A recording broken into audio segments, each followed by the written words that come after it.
good evening if you're in my time zone, and good whatever time of day you've got, whatever time zone you're in. My name is Rick Adams. I'm the CEO at Practical CSM, as you probably know.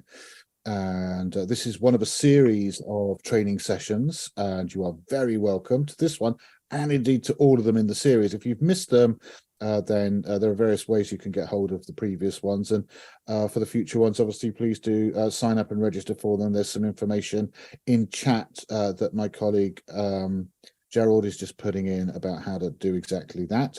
The series is on the Practical CSM Framework, which is basically a best practices for how to deliver customer success management to your customers.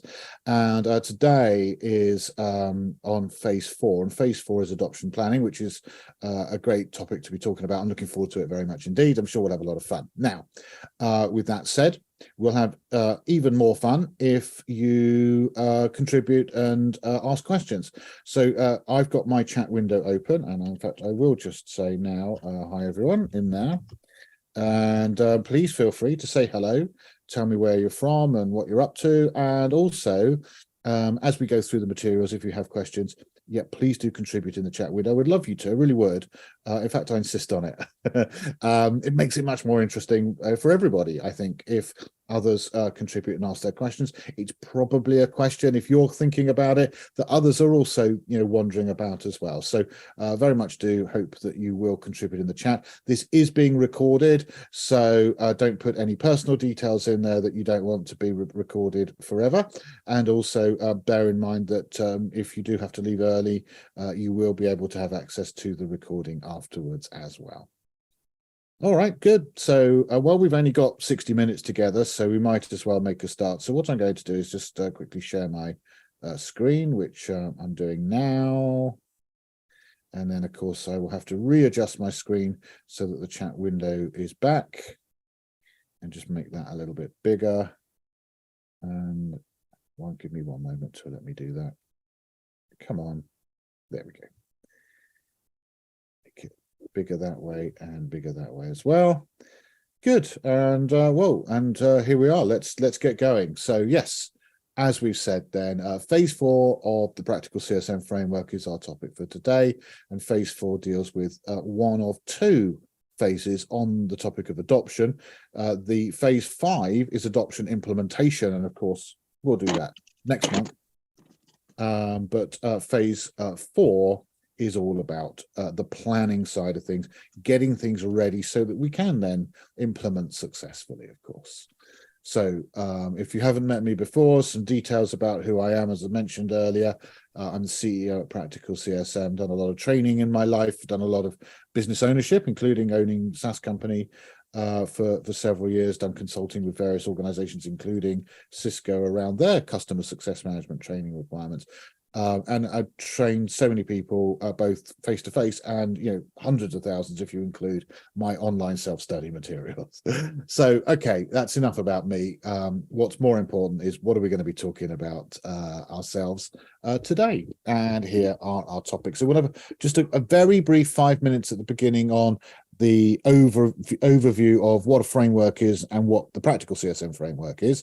And then we'll dive straight into the new fresh material for this one, which is on phase 4, as we said, adoption planning. So what happens in this phase? We'll just mention also, like, you could perhaps not have a full implementation going on. It could be a pilot or a phased implementation. So just a note about that. And then we'll get into an understanding of change management, and then thinking about your customers' organization. So thinking about their business capabilities, the users that are going to be impacted by the initiative that they're taking on, that they've purchased your product for. We'll look at understanding the knowledge, skills, and attitude that those users are going to need in order to be good at using your product to deliver outputs that will combine into outcomes. And then we'll put it all together, and we will also just compare quickly onboarding versus adoption.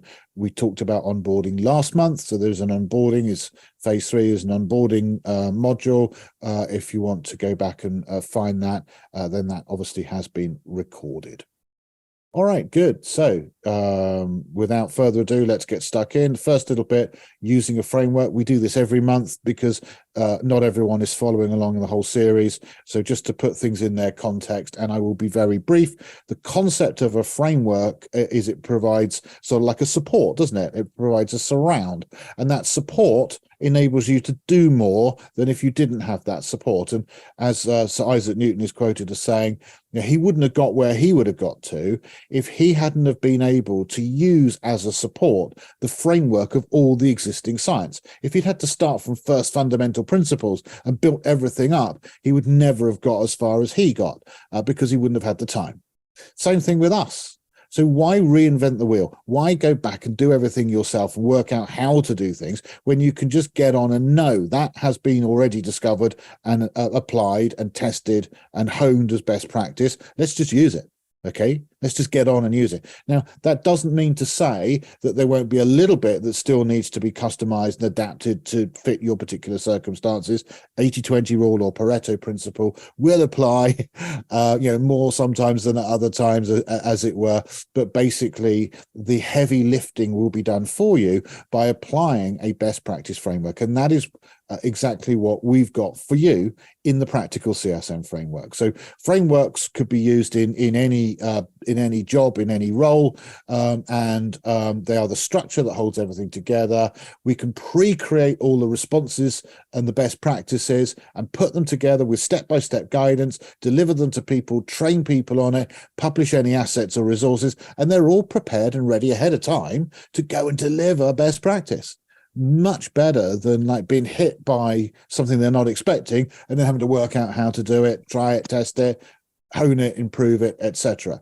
So much better. So frameworks, great way of moving forward, makes us productive. It also, as a team, makes us all do the same thing. So we've got consistency of quality as well. So helps to ensure you do the right things to the right quality in the right order.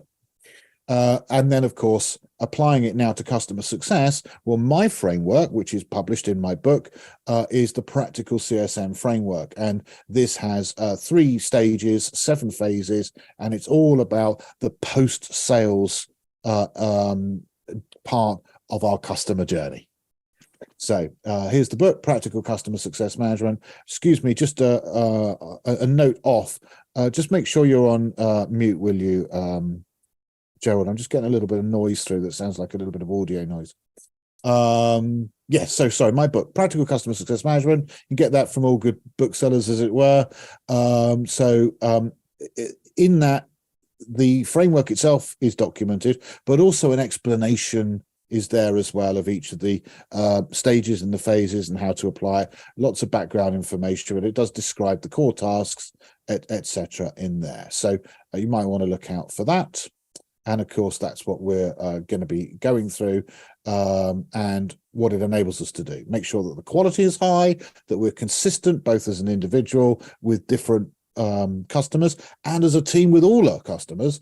It reduces errors and omissions because we're following best practice. It improves and enhances, therefore, the relationship we have with our customers, helps us to do what we need to do, reduce churn, increase revenue opportunities, get better onboarding going, better coaching, better retention, allows us to scale more easily because we can simply provide the training needed to bring new people up and more quickly, and gives us an edge over our competitors. So here are the 3 stages: initial, readiness, and ongoing. And in initial, there are 2 of the 7 phases, and these are to do with initialization before we meet the customer, preparation, preparing ourselves, and then when we meet the customer, securing their commitment and providing our commitment to work with them in the agreed way, to do the agreed tasks, to get to the agreed result, whatever needs to be done to make them happy, to the outcomes that they require. In the user readiness stage, we then do what needs to be done to do exactly that. We get them ready. So there are 3 phases, and this is where the majority of the work takes place. We're going to, first of all, make them aware of what needs to be done and what's happening and what the situation is with onboarding. Now, that's fairly quick, and that gets them started. But then we're going to do what we're focusing on today, adoption planning, which is thinking about, okay, based upon what they're trying to achieve and who they are, what they know already, what they do already, what they're going to need to do differently, we're going to come up with a plan to provide the communications, the training, the support, the incentivization, the coaching, the measuring and analyzing and reporting on progress. All of that stuff we need to think about in adoption planning. And then, of course, having planned it, we need to do it with them, or help them to do it, I should say. And that's what phase 5 is all about, is adoption implementation. So by the end of this user readiness stage, all their users are, as it were, experts in our product, and they're using our product to deliver outputs for the company to combine into the overall outcome that is going to be achieved over time by using our solution. And then in the ongoing stage, now they're going to carry on doing that, and we can make some improvements, but we're basically now measuring that value, reporting on the value. And this is where our quarterly business reviews comes in, where we're concerned for ourselves about making sure that we get the renewals. So we're minimizing churn from the customer's point of view, making sure they get the maximum value out of it. They know all the new features and functions, and that we're also working with them on things like advocacy and upselling and cross-selling and all of that great stuff. So that's what we're going to do in value realization in phase 6. And then phase 7 is like a surround of the entire operation, right from our very first readiness stage, the user preparation, and then the engagement, all the way through. We're looking at engagement evaluation. In other words, how are we doing? Looking at ourselves now and examining ourselves rather than the customer. Are we doing a good job? Could we do better? If so, in what way, and why and how? Could we template some great stuff that we've learned from our last engagement and apply that to future engagements? So engagement evaluation is about playing the game better next time. We also have a concept of a central repository, where we're saying we should, throughout all of this, have a centralized place to store data, so that we're not storing it multiple times, we're not losing it, it's secure and protected, and it's up to date. So that's a very important concept as well. And that really is the framework. And all I want to talk about that, I want to dive now into the proper part of the training for today, which is on phase 4 adoption planning. So if everyone's ready, and as I said, please do ask questions. You're more than welcome. If you have any questions, just put them in the chat window and I will deal with them as they come up, or later on if necessary. And yeah, let's do it. Phase 4, adoption planning. Okay, so what happens at this adoption planning phase? Well, the idea here is, right, we've already done a little bit of onboarding. We've met the key stakeholders. We've explained to them, this is the situation. This is the journey ahead of us. And now we need to plan in detail that journey, so they understand the journey because of the onboarding. Okay, we've moved them, as it were, from unconscious incompetence to conscious incompetence. They still are not ready. Yeah, they're still not experts at using our product because we haven't yet done the adoption, but they do know or have an idea of what needs to be done to get to that stage of expertise that they need, and to build on it further in the future. But it still needs to be done. So they know the journey ahead in broad outline. We've explained that during onboarding. Now we're going to go back and do a proper implementation plan for the adoption of our product, so that it is successful and maximizes the value for them. So that's the point here. We're going to help those key stakeholders to determine what's the impact in your organization of what you're trying to achieve and how you're using our product, and then who's going to be impacted, and how we're going to make sure that we help those people to minimize the pain of that impact, and handle the change, and become good at what you need to do as quickly as possible, and then measure that value that they're achieving. So why is this important? Well, obviously, if we don't do an adequate planning, then when it comes to implementation, we're guessing what to do, and we're unlikely to implement a really good adoption process. That means they won't really have truly adopted it as well as they could have done. So we're going to get much poorer results potentially for the customer from their purchase of our solution, which means they're less likely to renew, of course, or to purchase more of it. The customer may not know what to do. I mean, they've bought our product. They may be relying on us more or less, depending on the type of customer and how mature they are, to help them understand, well, what do I do? I bought it. What do I do now? And this is the what do you do now? And we're going to build that plan for them. And we're going to make it specific to them in the circumstances that they've got, trying to do the things they're going to do with the people they've got and the skills they've got, etc. So we're going to need to get to know them and understand them, and they're going to need to get to know our product and understand what it does and how it works. And that's why we're working together with the key stakeholders. So if we do this, then as it says, it's critical to ensuring the customer will get the maximum value, increasing the likelihood for retention and expansion.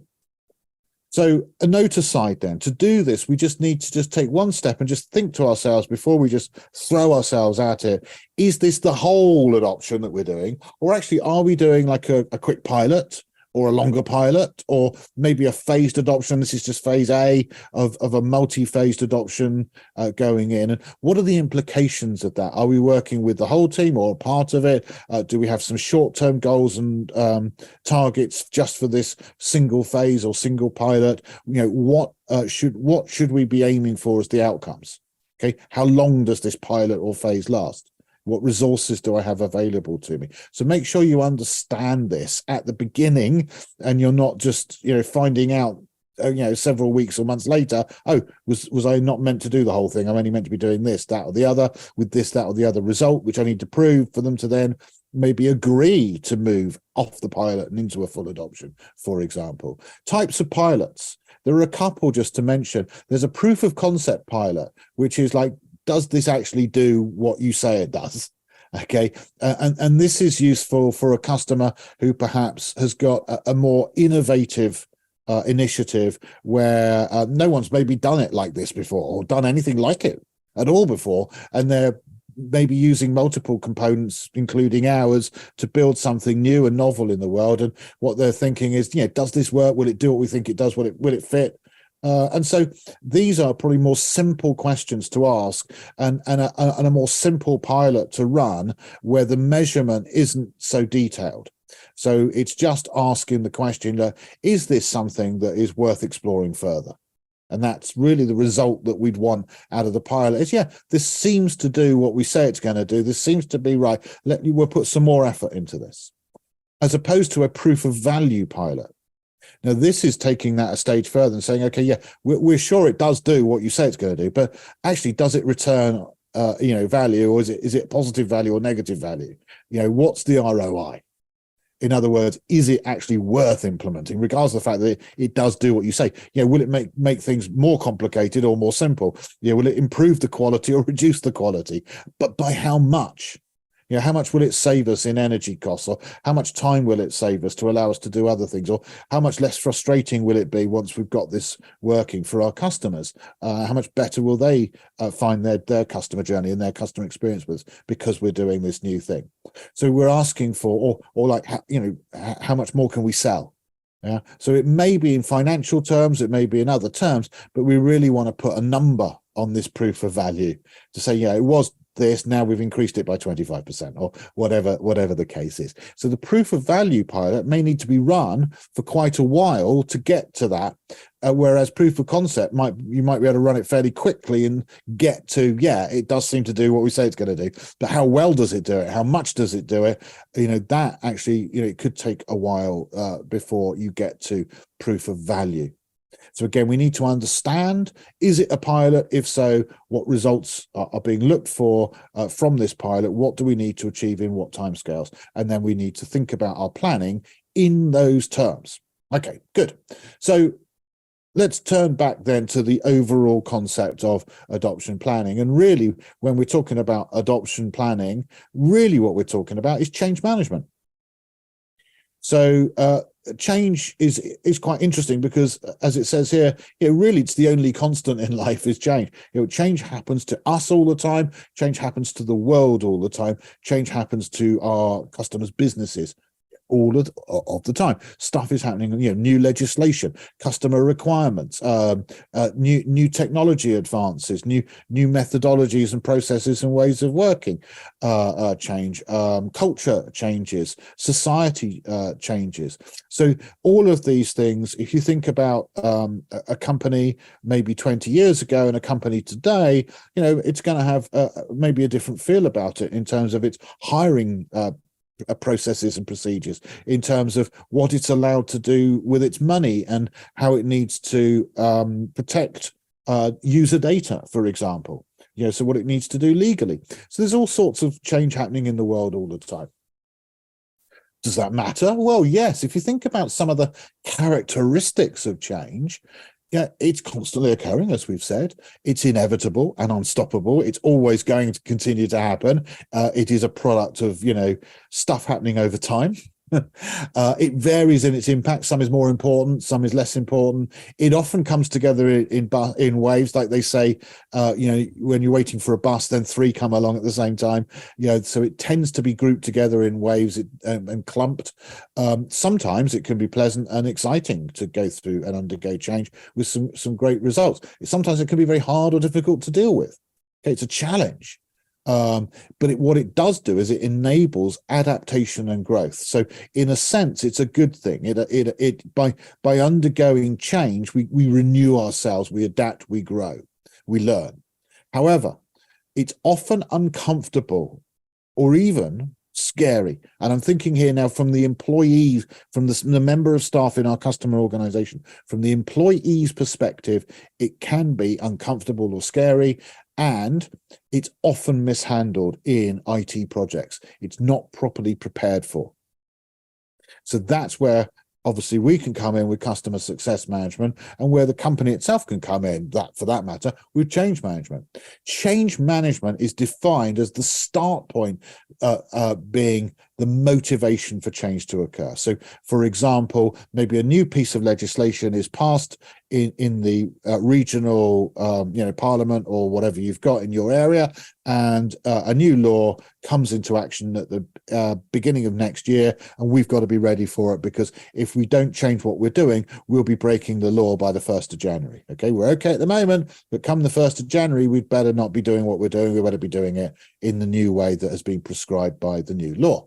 So there is motivation for us. If we don't readjust what we're doing and do it a different way within the next sort of 6-7 months, we are going to be actually technically breaking the law, which means that our brand and reputation is going to be damaged potentially, which means that we could be fined or even ultimately closed down as a business. So there is motivation for change, as an example. Or another example is the costs of energy is going up. We're finding it increasingly hard to be able to make a profit on our products because of the amount of cost involved. We've got to find a cheaper way to manufacture our products. Okay, so the motivation to find cheaper ways of manufacturing is the cost of energy changing. There's another example. All right, so it can come from an internal or an external driver. So a couple of external drivers there, cost of energy going up, a new piece of legislation. An internal driver might be like a strategy, like, right, let's break into this new market. Let's move into another region. Let's provide this in at a larger scale to bigger customers, rather than just the small scale to small customers like we're doing currently. These are internal decisions that drive change. And change management expertise will help us to understand the types of things that we need to do to help us get the outcomes we want, given that change actually is difficult, as discussed earlier. Change managers, or change management is a profession. Change managers are employed by companies, mostly large businesses, to help that company to manage the change that occurs in that business. And so, of course, they understand that customer's business and its culture and how to communicate to people and what to say to help make them understand and make them comfortable and help them through the process of change. And you could think about it like the customer success manager. Well, we're employed by the company providing the solution to kind of do a similar job, but we're coming at it from the solution point of view rather than from the company point of view. So there's quite a lot of comparison. Either way, though, the concept of change management, and indeed the concept of customer success management, we're focusing on the people aspect of the change and the impact on those people. Because although a business is not people, business is a business. Actually, of course, it's made up of people, and the only thing that gets anything done is when people do things.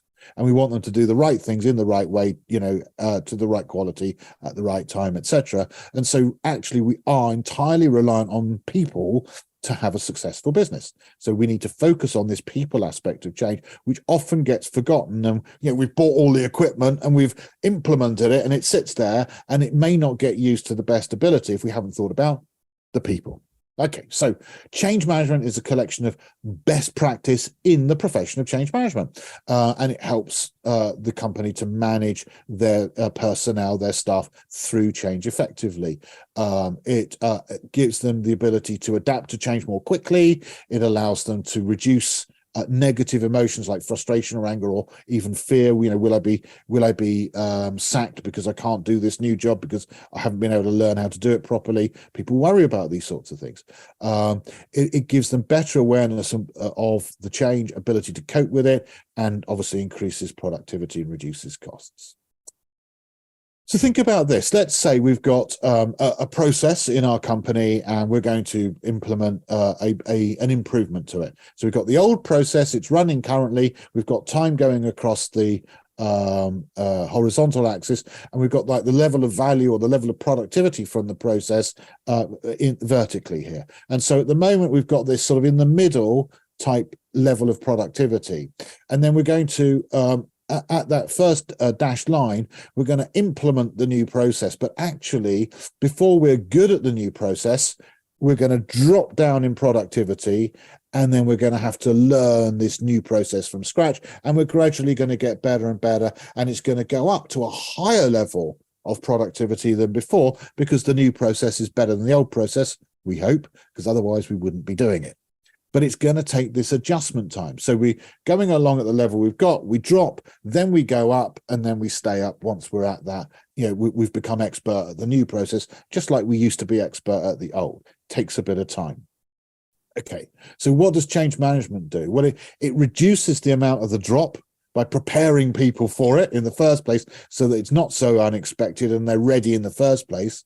It decreases the time to adjust, and it adjusts people to maximize the value of the new process even higher than before, so that effectively there's this bit in the middle where change management has come in, and especially at first, but even on an ongoing basis, has created more value from this implementation of the new changed initiative, the new change process, the new way of doing things using our tool, our product. Is this all making sense? Tell me if it is. That would be good to know. Tell me if it isn't. If you have any questions, that would also be good to know, and I'll be happy to try and understand it. So effectively, we're saying that if our customer has got change managers, we need to be introducing ourselves and saying, hi, we're the customer success manager. Thank you, Dana. We're the customer success manager. I'd love to pick your brains about change management, because that's obviously an important aspect of what I'm trying to achieve is productive change in your organization. I'd love to help you with your planning, and I'd love you to help me with what's going on. Are there always going to be change managers? Are there even occasionally? Sometimes you'll never come across. It depends what you do as a company, right? And types of customers you have. It tends to be sort of larger, like enterprise type companies that have them, and you may never come across them. But nevertheless, if they're there, then they may be assigned to things like our initiative and our project. But if they're not, then that's the interesting bit, because actually, effectively, we're going to have to do it. Because it's unlikely that anyone else in the customer organization even knows change management exists, let alone knows how to do it. So we're going to be the change manager as well as the customer success manager. Did you know that over 50% of IT projects fail? Okay, according to the statistics. And if that's an interesting fact, then of course it begs a question, doesn't it? Well, why? Why are they failing? Well, the biggest reason why they fail is because of poor communication. So it's not the technology. They chose the right thing. They just didn't explain it to people. It's the people. So projects with effective communication are almost twice as likely to deliver on the targets, almost twice as likely than those without effective communication. It's slightly old there, 2012, but it's still absolutely 100% relevant. All right. So this communication aspect, the people aspect, is so important. And that's what adoption and change management is all about. So the change management aspects of a project are forgotten about very commonly, not, or at least not given sufficient consideration or funding. This is our job, is to bring this to awareness to the stakeholders initially at the onboarding. And don't forget, we're going to have to work with your, all of your stakeholders to understand who's going to be impacted and make sure we communicate to them and train them and support them, incentivize where necessary. These are all important things to be done. We need to allow the time, we need to allow resources to get that right. Oh yeah, I suppose we do, don't we? Yes, you damn well do. Okay, and this is part of the success plan. In fact, this is the success plan that I'm going to help you to build, and then we're going to implement it. Okay, good. So we need to ask the question, right? So who's involved in this initiative that the customer's doing? Who's going to be using our product? Who's going to have their job changed or their processes changed or new processes come in? Who are new hires even coming in to do this? And what do they need? What level of disruption are they going to face? And what do they know already? What don't they know, etc.? So these are the questions we're going to be asking ourselves. Now, of course, change management has best practice. Change management's been around longer than customer success management, and it has got a whole set of best practice frameworks that are already out there, that are published, if you like, that we can use, and we can pick a framework and use it. So here are some examples: ADKAR, Kotter's, Lewin, the McKinsey 7S framework, to pay for that, etc. All right, so we can pick say ADKAR, which is a popular one. Founder Jeff Hyatt there. It's an acronym. It stands for awareness, desire, knowledge, ability, and reinforcement.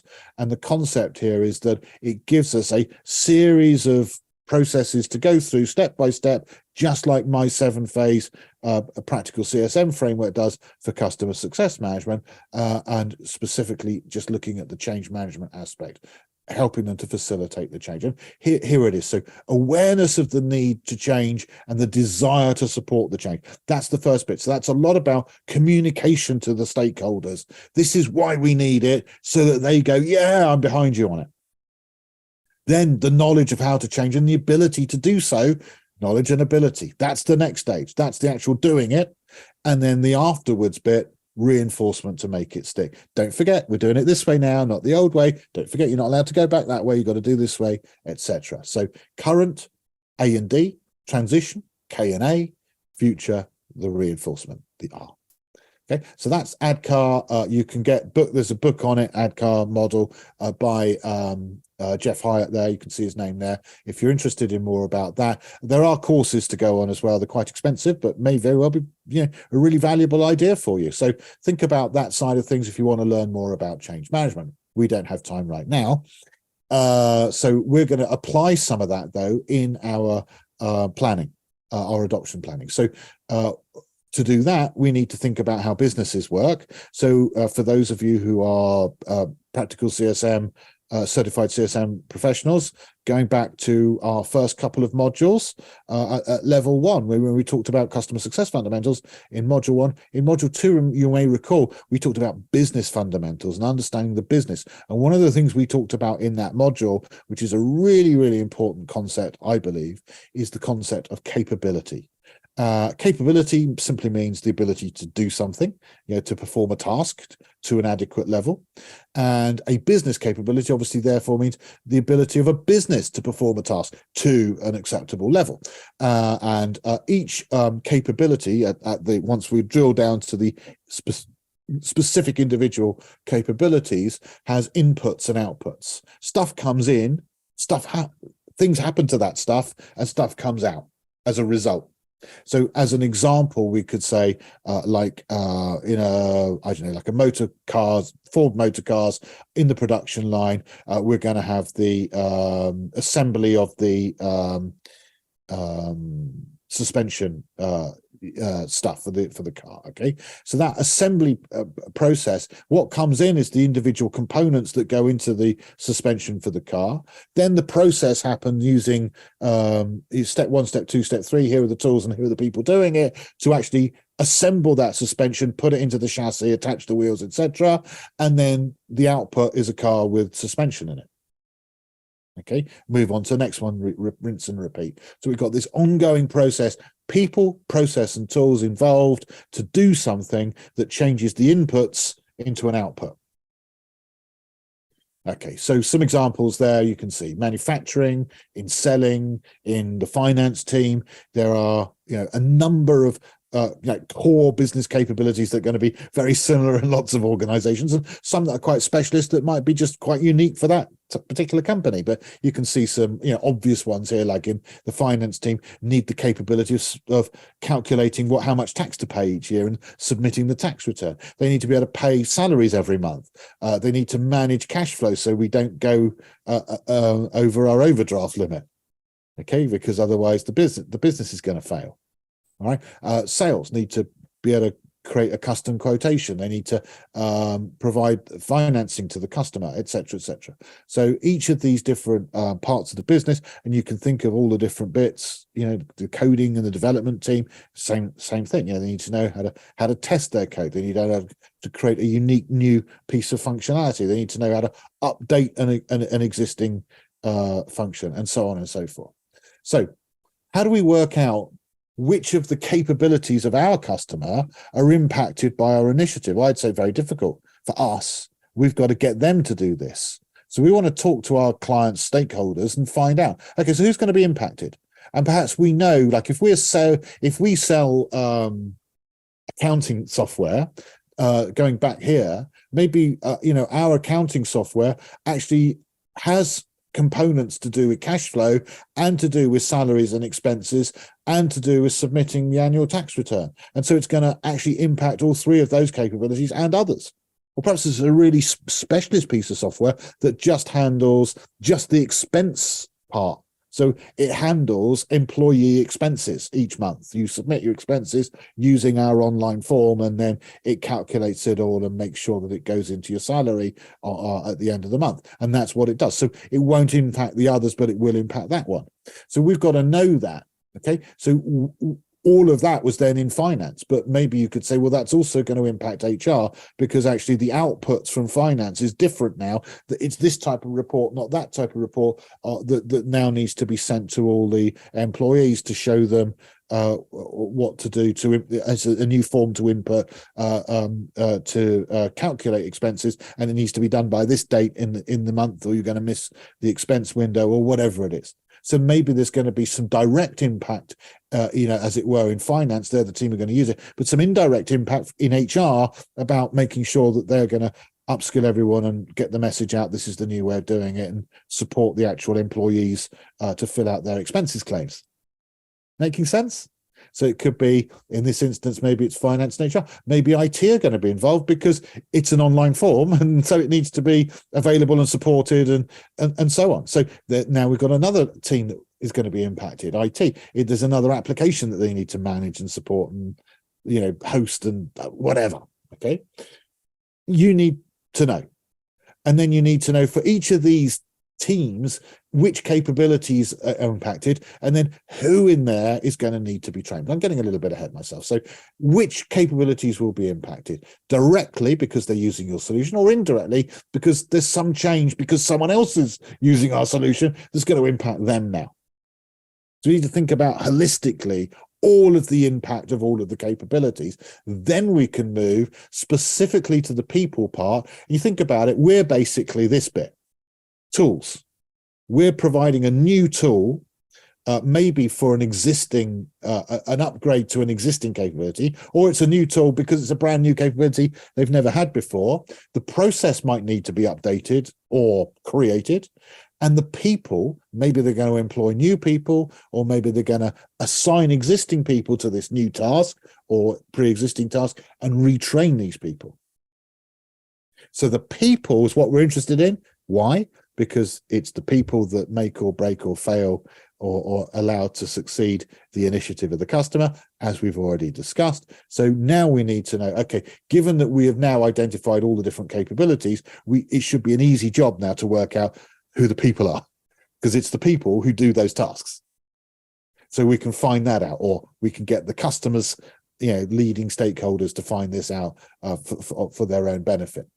once we know all of those people, we can just group them together by type. So these type of people do these things, those type of people do those things. And we've got groups of people that have sort of shared commonality of how they're going to be impacted. Then we can think about their needs, which it says there KSA, which I'm going to come to.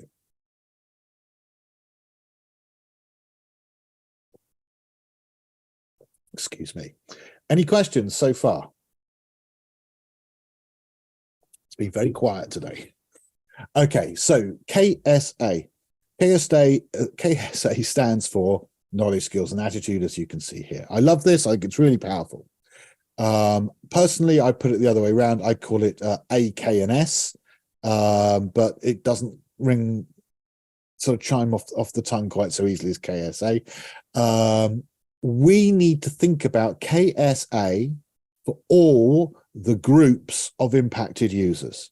So for each group of impacted users that are impacted a certain way, we need to think about the knowledge, the skills, and the attitude. What we mean by that is the knowledge is about book knowledge or academic knowledge. It's about knowing, it's about understanding, it's about cognition.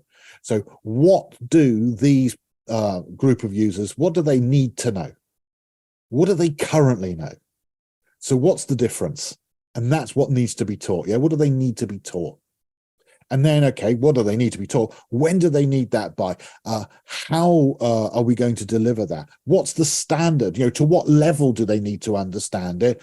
Who's going to do it? What's it going to cost? Other questions as well. Okay, so that's the knowledge. An example of what we might come up with for that might be a self-study training course and an exam.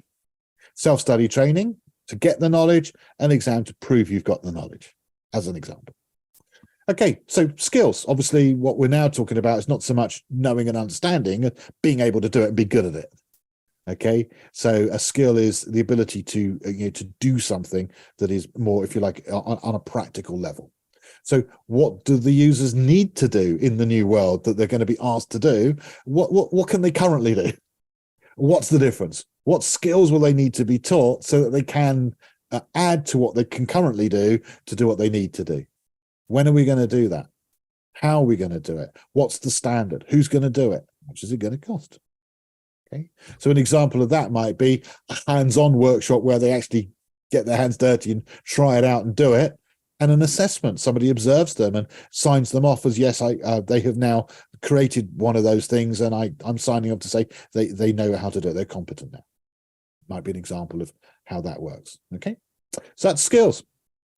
But actually, the most important one, the reason why I would put it at the top is because it's most important, and the one that always gets forgotten, is attitude. Because you can lead a horse to water, but you can't make it drink. And what does that mean? Well, it means that you can give them all the training you like. That doesn't mean they're going to do it. They'll only do it if they've got the attitude to do it. And we need to make sure they've got the attitude to do it. So before we train them on the knowledge and before we train them on the skills, we've got to first of all change their minds. And it may be that their mind at the moment is very negative or angry or fearful. For example, oh my goodness, they're asking me to do yet another thing. I don't believe it. I'm already working 50 hours a week. I'm already up to my eyeballs in work. There's no way I can take this on. Or maybe, as I said earlier, maybe it's, oh, I don't know if I'm going to be able to, I don't know if I'm going to be able to cope with this new thing. It looks really complicated. I'm really scared I'm going to screw up, and then I'm going to get, my boss is going to like hate me, and he or she's going to sack me. Okay, and this is a way of getting rid of them. Or maybe it's even like this is a way of, they're trying to get rid of half of us by bringing in this new software. It could be all sorts of things they're worried about. Okay, and rumors run very quickly through companies, so we've got to communicate early, communicate well, and communicate the facts so that people understand, this is what's happening, this is why it's happening, this is the impact on you, this is what we're asking you to do, this is how we're going to support you, and this is how we're going to incentivize you. And we need to tell them that quickly. So what attitude do they have at the moment? What attitude do we want them to have? Ideally, like raving fans can't wait. We don't need them to be raving fans can't wait. We just need them to be at least accepted. Yeah, okay, I will do it. That's the minimum standard. Raving fans can't wait. That's great. But at least, yes, I accept that I've got a part to play here and I need to be able to do it, and I will do it. Okay. And actually, it's amazing how just even explaining like why it's happening will help people, because why the hell should I do this? Oh, I see. That's why. Okay, because we'll go out of business if we don't, improve our game. And okay, yeah, I can see why it's important now. Yes, of course I'll do it. Okay. So we've got to get them on board. We've got to win the hearts and minds. That's what attitude is about. So we'll tell them, this is what's required, and these are our expectations, but this is how we're going to support you, and we're also going to, motivate and incentivize you by giving you whatever. This doesn't have to be massive, by the way. Okay, so let's now just think about how we put all of this together, because it all sounds very, fancy. If you come on the proper training, the full certified CSM professional program, we've got the actual tools, and we've got spreadsheets and questions to ask and forms to fill in and so on, and we'll take you through all of that. But the point is that you should be, this is a consultative process with the client's senior project lead and others, going through this identification and documentation of, okay, which capabilities are impacted? Okay, so that means which people are impacted, in what ways are they impacted? Okay, so what knowledge will they need? What skills will they need? What communications do we need to do? And then we assemble it all together, into a comprehensive, cohesive plan, maybe phased, maybe just for a pilot. As discussed, we already know this. We've already found that out at the beginning, and then we've now got a plan. Are we doing that? No. Ideally, the customer, the senior project lead from the customer, is doing it with our help. We want them to own this plan. It's their plan for their staff to get good at their processes, to do their things, to get their outputs, to get their outcomes. So they need to own this, not us. And we can't even find all this stuff out. We might need to workshop with multiple stakeholders of different departments and teams. We might need to get permission. No, you can't train my staff. You can't take them for 3 days out of the week to do training. That's too much productivity loss. Sorry, no, I'm not allowing it. So you've got to allow for all these sorts of things, and you've got to negotiate and work with the different team leaders, to agree on what's happening and when and how, etc., and build your plan. So step one, understand, is it a pilot, a phase, or full implementation? Number two, determine the capabilities. Number three, then from that, you can work out the users that are going to be impacted and group them together by type of impact. And then once you've done that, then for each group, you can determine, well, what's the knowledge, skill, and attitude requirements that we want based upon what they already got and where we need them to be, and the gaps therefore. And then once we've got all of that worked out, we can create the actual adoption plan that manages all of that. And then we're done with planning, and we can move to adoption implementation. Okay, let me stop there for a moment or two and see if we've got any questions from anybody, please.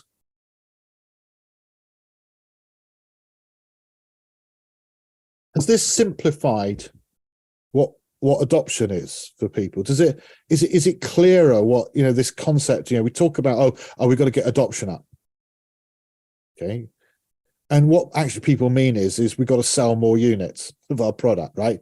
That's what they mean, isn't it? When someone says, we're targeted with increasing adoption, what they actually mean is we're targeted with selling more.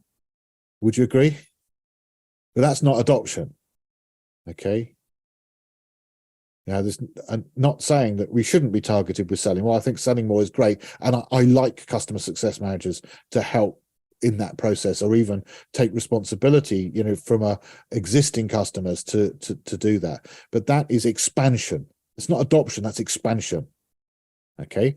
So do we want expansion? Yeah, boy, we want expansion. Okay, that's what's going to make us a really high growth, profitable company, is if we see expansion coming from within our existing customers.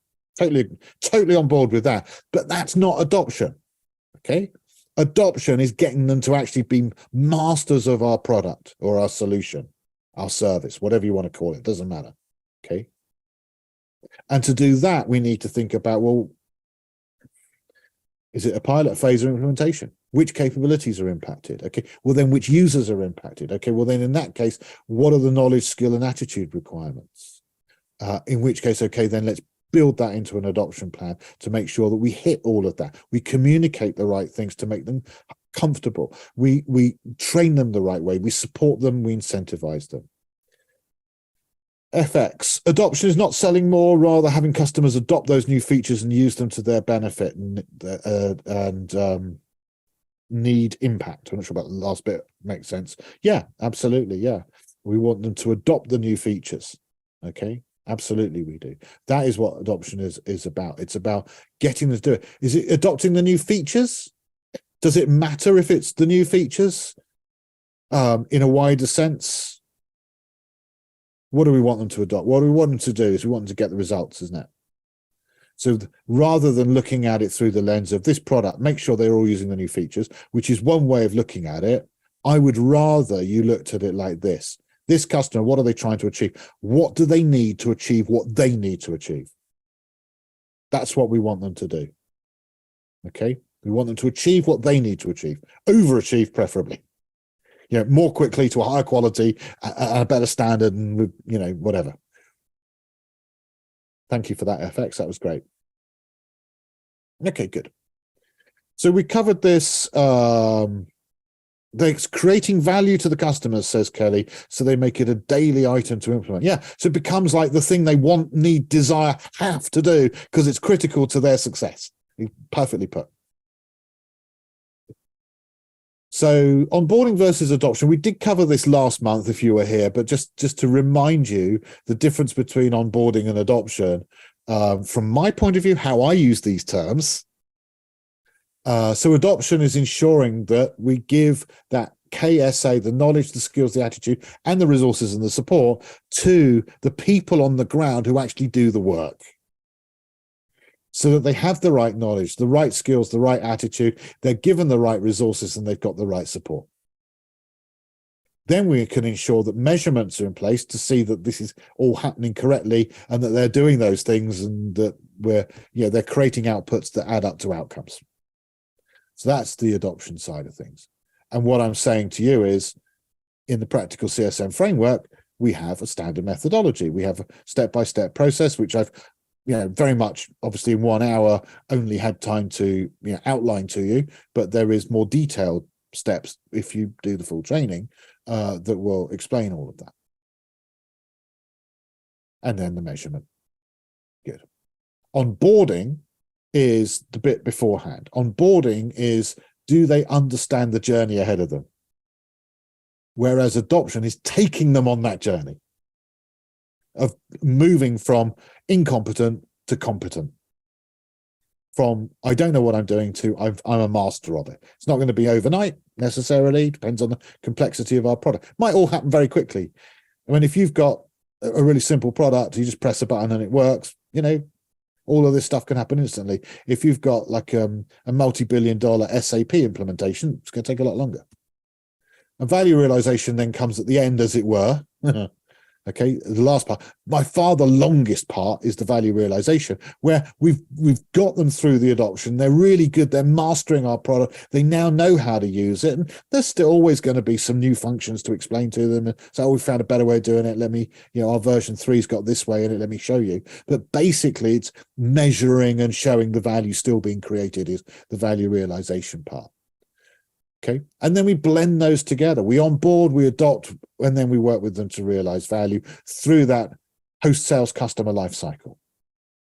And around it goes the engagement evaluation. Are we doing the right things? Are we doing them effectively? Could we improve upon how we work to help our customer more than what we're doing already? So what have we covered today?